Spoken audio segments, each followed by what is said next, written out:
Muy buenos días a todos. En esta ocasión les hablaré sobre una estructura de datos conocida como árbol, prestando especial atención a una forma particular de esa estructura, conocida como árbol binario de búsqueda. Empezaré por la pregunta que muchos de ustedes se harán, y esta es: ¿qué es un árbol? Un árbol es una estructura de datos dinámica, jerárquica y no lineal.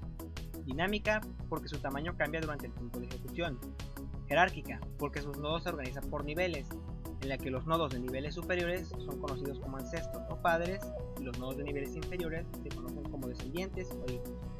Finalmente decimos que es no lineal porque existe más de una manera de realizar recorridos sobre un árbol.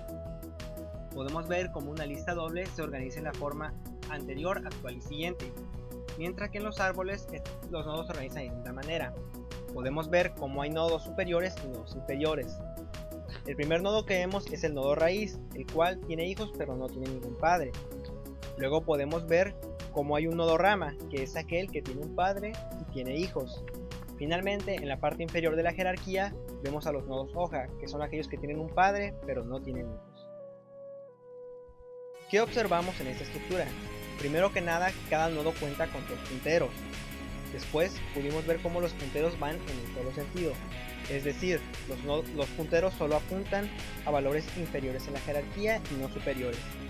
Finalmente vemos cómo se bifurca cada nodo, y esto es lo que determinará los distintos caminos.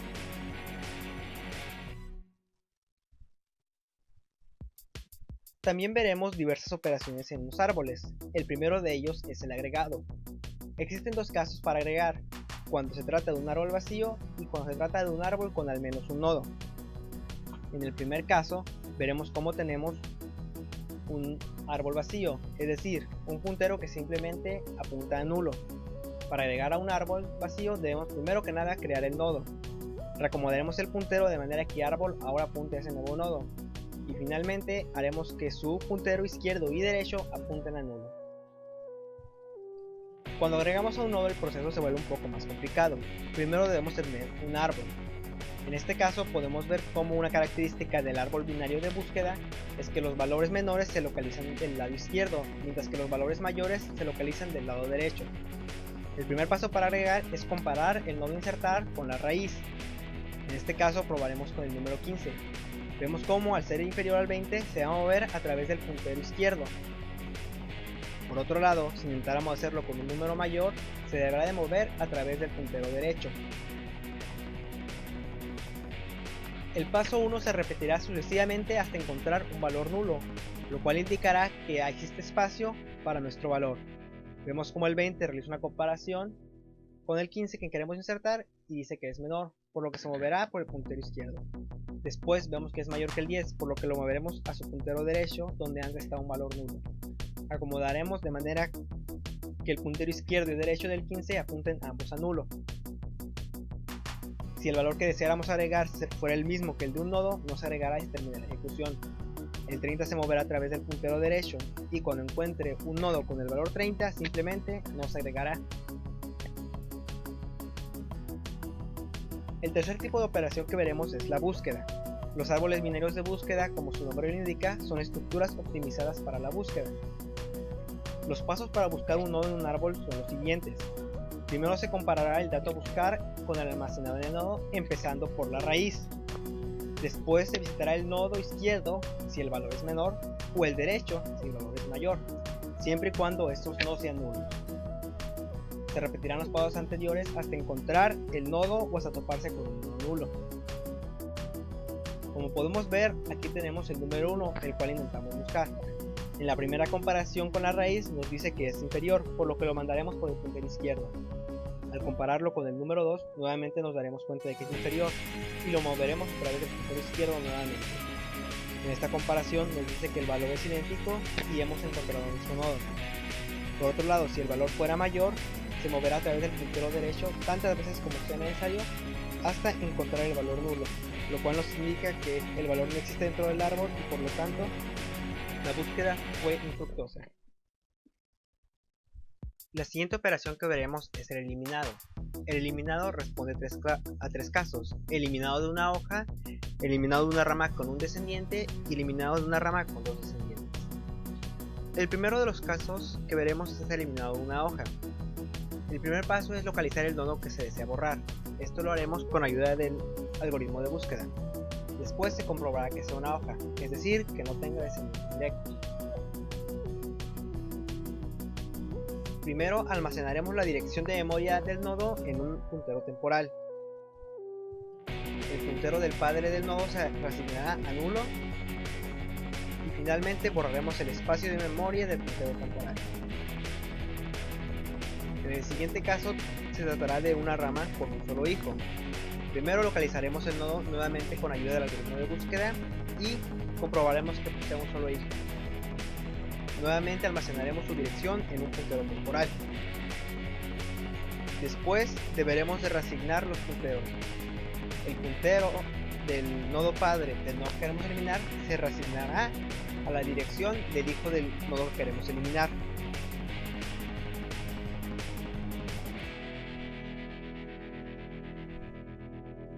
Finalmente borraremos de memoria el nodo descolgado.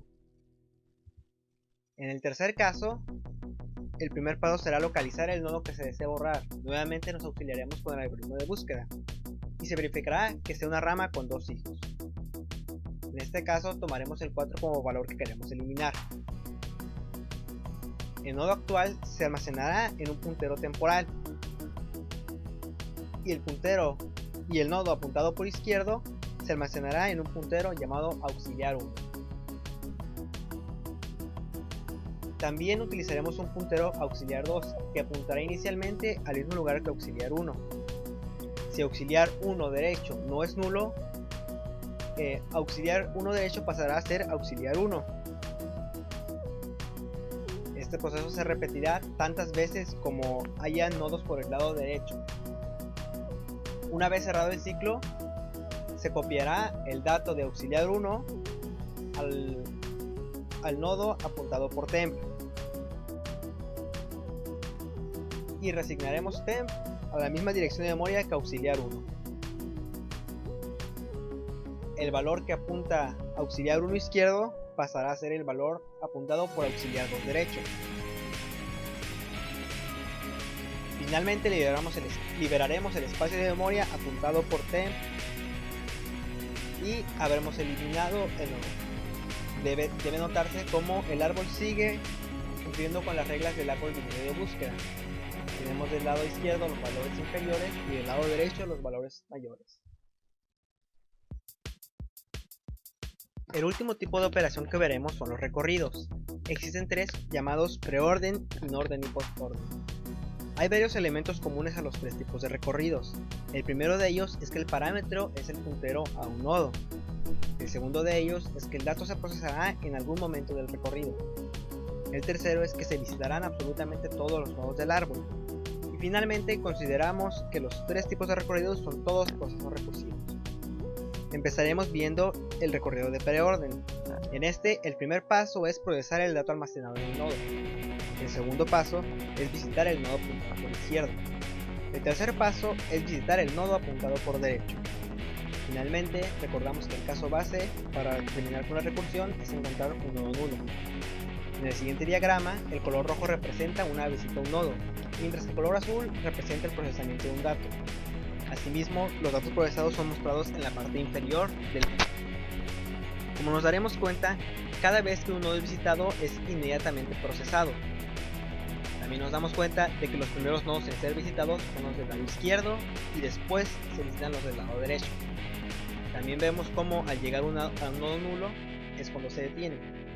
Y finalmente, al haber visitado y procesado todos los datos es cuando damos por terminada la función de preorden. El siguiente tipo de recorrido que veremos es el de inorden. En este caso, el primer paso es visitar el nodo apuntado por izquierdo. El segundo paso es procesar el dato del nodo. El tercer paso es visitar el nodo apuntado por derecho. Nuevamente, el caso que acaba con la recursividad es encontrar un nodo nulo. En este diagrama vemos que en esta ocasión primero son visitados los nodos y después son procesados una vez que ya no se encuentra ningún nodo por el lado izquierdo. Después de procesar el dato, empezamos a visitar los nodos del lado derecho. Vemos cómo el despliegue en pantalla en la parte inferior nos muestra los datos en orden de menor a mayor. Esto quiere decir que los datos son procesados en orden de menor a mayor. Nuevamente, el proceso de inorden termina una vez que todos los datos han sido visitados y procesados. El último tipo de recorrido es el de postorden. En este, el primer paso es visitar el nodo apuntado por izquierdo. Después se visitará el nodo apuntado por derecho. Finalmente, se procesará el dato almacenado en el nodo. Recordamos que el caso base es encontrar un nodo nulo. En el diagrama podemos ver cómo empieza a visitar todos los nodos por el lado izquierdo, y antes de procesar el lado también tiene que visitar todos los del lado derecho. Esto quiere decir que antes de que el dato de un padre pueda ser procesado, todos sus descendientes directos e indirectos deben haber sido visitados y procesados. Eso también nos hace pensar que el último dato que procesemos será también el primero que hayamos visitado. Nuevamente, el proceso se detendrá una vez que todos los datos hayan sido visitados y procesados. Por mi parte es todo, esperando que esta explicación haya sido de utilidad y que tengan un muy buen día.